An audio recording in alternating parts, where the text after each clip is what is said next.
This is CBS 2 News at 11.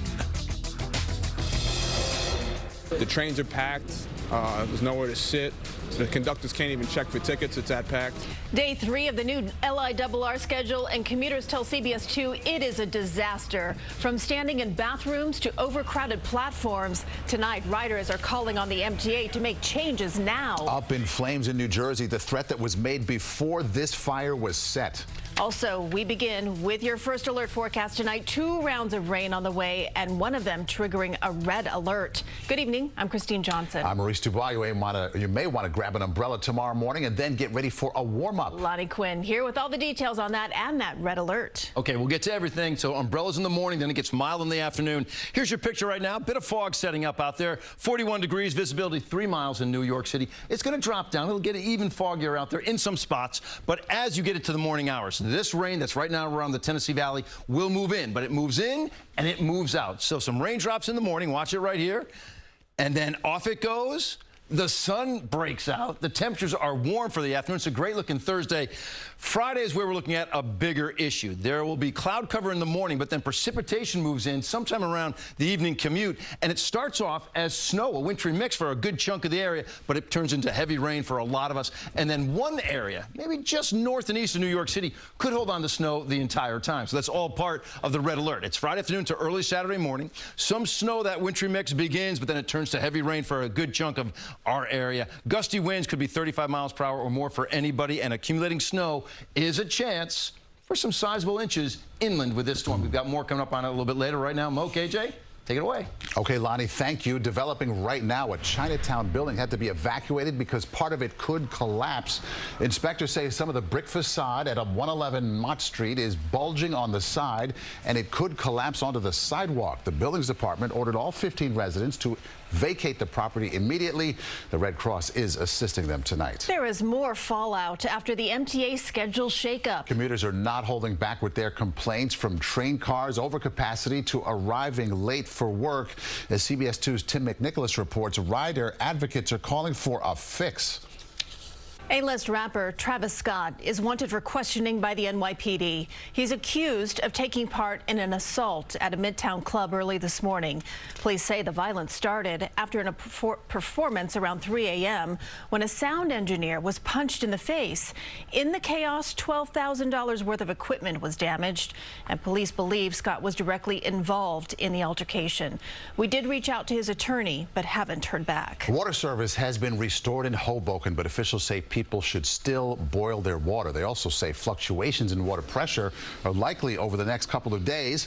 Monday's water main break was a major inconvenience for residents, restaurants, and other businesses. Restaurant owners say their businesses are still trying to recover. The city says a PSE&G contractor ruptured the water line. PSE&G says the water main was not properly marked. One woman is dead and a house destroyed after a massive fire in New Jersey.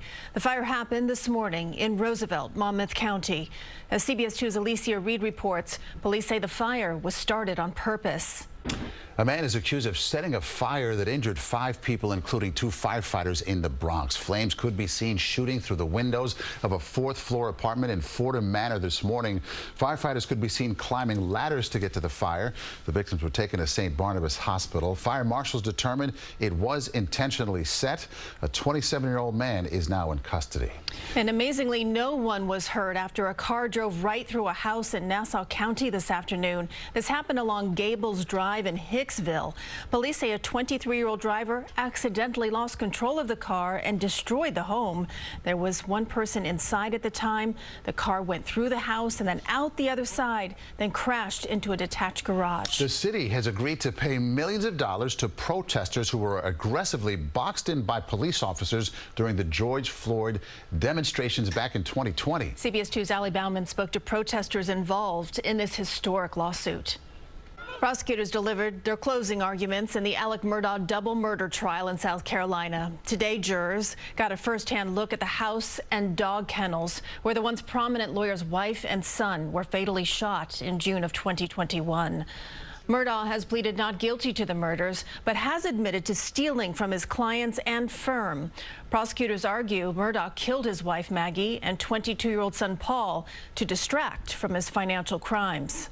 The defendant is the person on which a storm was descending, and the defendant is a person where his own storm would actually mean consequences for Maggie and Paul. The defense begins closing arguments tomorrow morning, and then the prosecution will have the opportunity for a rebuttal before jury deliberations begin. If convicted, Murdaugh faces 30 years to life in prison. Coming up, a lifeline for the millions of Americans using insulin. How much patients can actually save now that prices are being slashed. And a dangerous chemical discovered all over a Long Island park. The risk to people and animals, and who sounded the alarm. And why water's being pulled from the shelves in New Jersey after the train derailment in Ohio.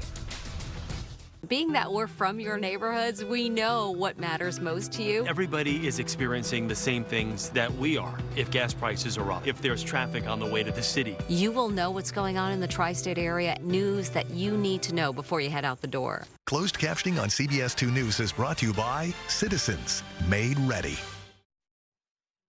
Major news tonight for the millions of people who rely on insulin. After facing years of criticism, the drug maker Eli Lilly is finally slashing the price. As CBS 2's Dick Brennan shows us, the cost of this medication can be quite literally life or death. Dick, thank you. New at 11 now, bottled water is being pulled from Stop and Shop stores in New Jersey. This involves the 1-gallon bottles of Acadia spring water because it was sourced near the site of the toxic train derailment in Ohio. Now, the company says that their supplier is testing water quality regularly, and if the tests continue to show that there are no safety concerns, the products will return to stores. Other sizes of Acadia water are produced at different locations and not impacted. Potentially dangerous rat poison was discovered in a Long Island park thanks to an alert village resident. A park goer alerted the state after she noticed rat poison being applied near a playground in Northport Village. The Department of Environmental Conservation found a contractor hired by the village to address a rat problem had improperly buried rat poison made for indoor use outside in the soil, and it could have polluted the water and made people and animals sick. Fortunately enough for us, someone saw something and said something, and we were able to abate it before it turned into a major issue. The state ordered the contractor to remove the product and the surrounding soil. Landmarks across New York are aglow tonight for the start of Women's History Month. Take a look here at the purple lights on the Kosciuszko Bridge. Governor Hochul issued a proclamation to celebrate the achievements of New York women. Purple lights shining brightly on bridges, buildings, and other iconic places. It's kind of beautiful. Purple looks good on the city. Gorgeous. All right, let's talk about this weather now. Lonnie is here. Wet start to the day, and then it gets warm. Yeah, I think you're going to really like tomorrow afternoon. You maybe not love tomorrow morning. Yeah, take an umbrella, but you're not going to need it for the afternoon. I think it looks great out there. Friday, there are some issues. We'll start right now with what we have outside. Not necessarily a big issue, but we've got some fog starting to set up. You can tell that foggy picture right there goes along with a temperature reading of 41 degrees. Visibility 3 miles as of right now. What do you expect when you wake up in the morning? Sure, some early morning showers out there. They clear out quickly. It's a mild afternoon. You're about 57 degrees with a partly sunny sky. Late Friday into early Saturday, that's when the next system arrives. And this one looks to start off with some snow, wintry mix combo for a good chunk of the area, but it quickly turns to heavy rain with the exception of some spots well north of New York City. So currently, here's the deal. A couple little sprinkles out around the Twin Forks. Not much of anything, but look at that southeast flow coming into our area. I mean, that's a setup for some fog. I don't think the fog's going to be like super packed around the entire area, but you're going to get some spots out there where you'll be dealing with the fog in the morning. Also dealing with some wet weather in the morning. That will then push on through. The sky's clear, like I said. Thursday ends up being a nice looking day, but look at this. This is a system that we watch for Friday. So remember that as I'm showing you what's going on here. Some rain in the morning for Thursday, but then it pushes out, and by the afternoon, here you are at 2:30. Looks great. Now into Friday. By Friday morning, you're still dry out there. You'll notice some clouds starting to get pushed into the area. A little bit at 7:30 coming in from the south and west because that's where the system is going to be approaching us. And as it arrives, which is right around the evening commute on Friday. So you're getting ready to make your drive home for a nice weekend. And lo and behold, like a little wintry mix, even some snow, possibly even around the 5 boroughs, certainly as you get up north and west of New York City. That's 5 p.m. But watch how quickly this turns not just to rain, but my goodness, to heavy rain out there. Look at that swath that you see stretching across Philadelphia over towards the Jersey Shore, even through some of the suburbs right outside the city, and then possibly well north of the area. You hold on to snow the entire time, even as it starts to exit on Saturday morning by 10 a.m. Maybe still a few little snowflakes north of New York City. Certainly not in the city at that point in time. So what are we looking at here? You're looking at a mainly rain event, and these numbers may have to get adjusted by what I just saw in that new model run, but it looks like, you know, a ½ inch to an inch north of New York City and 1 to 2 inches south of New York City. As for snowfall, it wouldn't be much around the city. You may get a little bit, but then just rain right on top of it. But as you go inland, you start to accumulate, and if that holds true, with it staying all snow well north, look at that, showing the possibility of 11 inches for Monticello, which I buy if it stays all snow north of the area. Friday, okay, by the evening commute into Saturday morning, that's where you have the red alert because of that snow. That's going to turn to rain, and then we're going to keep you from, say, Sunday all through next week. Temperatures upper 40s to around 50 degrees. So this has been our 3rd warmest February that we just finished up after the warmest January. I mean, heck of a winter, keep right? that trend going. And for now March. it's March. And we finally have at least some snow in the snow bucket. Right. All right. Thank you, Lonnie. Otis here now, looking ahead to sports tonight. Oh. Yeah, one of the top prospects in the NFL draft is in big trouble with the law. And tonight, it was a final battle for New York for the regular season. The Nets had won 2 out of the first 3, but this was the first meeting since those trade deadline deals. I'll tell you how it turned out at the Garden. First Alert Weather is powered by ChevyOffers.com. Now, your Ford Sports Desk.